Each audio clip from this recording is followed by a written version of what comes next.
American wine gravy தான் பண்ண போகிறோம்.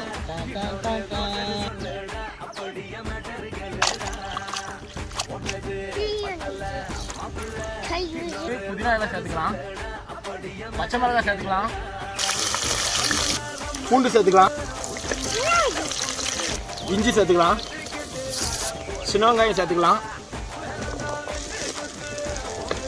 தக்காளி சேர்த்துக்கலாம், சிக்கன் மசாலா, வத்தல் தூள், மல்லித்தூள் சேர்த்துக்கலாம். இப்போ மசாலா பொடியோட பச்சை வாடெல்லாம் போயிடுச்சு. இப்போ நம்ம சிக்கனை சேர்த்துக்கலாம், உப்பு சேர்த்துக்கலாம். இது ஒரு முக்கியமான பொருள் சேர்த்துக்க போகிறோம். இப்போ நம்ம ஒயின் சேர்த்துக்கலாம்.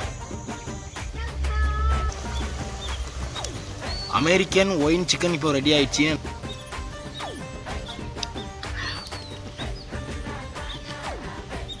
சூப்பராக இருக்குது.